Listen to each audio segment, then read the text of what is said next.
presented by Angika Music and रवि, नीरज, तुमको मालूम है सरकार ने फिर से लॉकडाउन लगा दिया है। कोरोना महामारी से बहुत सारे लोग मर रहे हैं। अच्छा एक काम करो, अभी तुम लोग अपने अपने गांव चले जाओ और जैसे ही काम खुलेगा मैं तुमको बुला लूंगा। क्या लॉकडाउन फिर से लग गया?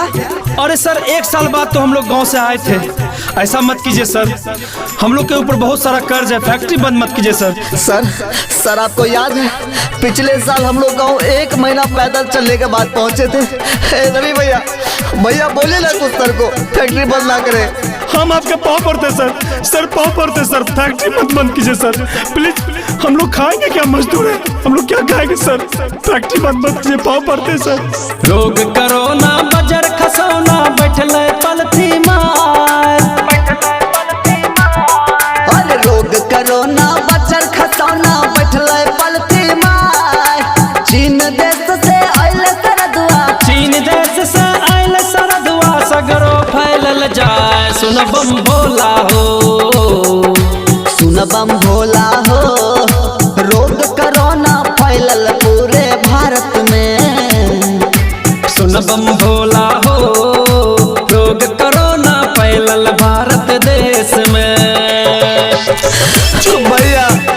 भैया फिर 1 महीना पैदल जाए पड़ते। कोई उपाय करल भैया, टिकटो नहीं मिले। सुने रेलो बंद भए गेल छै, आजकल तो ऑनलाइन टिकट मिले। भैया केला जेबेगा? अरे नीरज, अरे पगला, चुप। अरे हम छिए नहीं रे। अरे चल, अच्छा ऐसा कर, कपड़ा समेट चल ना। अब तो जाए छेबे के लिए। अरे हम छिए साथ में, चल ना। जे होते अब गाँव में देखल जाए। चल असगर सब रहे चाहे केना के चलते काम। हाँ असगर सब रहे छै केना के चलते काम। पियाज कर परदेश में फसल, पियाज कर परदेश में फसल, जल्दी भेजो गाँव सुन बम भोला हो, सुन बम भोला हो। रोग करोना फैलल पूरे भारत में, सुन बम भोला हो।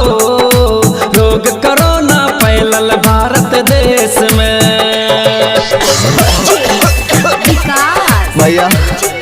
भैया दम फूल रहल छै, सांस ले में दिक्कत होल छै, प्यास बहुत तेज लगल छै।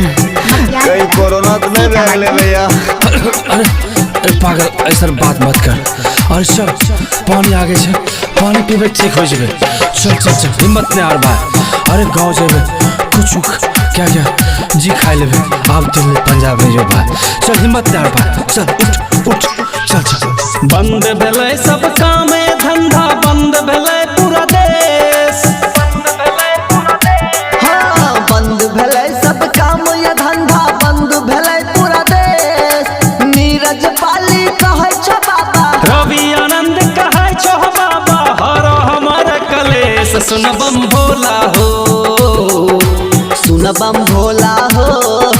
रोग करोना फैलल पूरे भारत में, सुन बम भोला हो। रोग करोना फैलल भारत देश में। बैठ भाई, आबै छियो पानी लेके, आबै छियो पानी लेके, आबै छियो पानी। भैया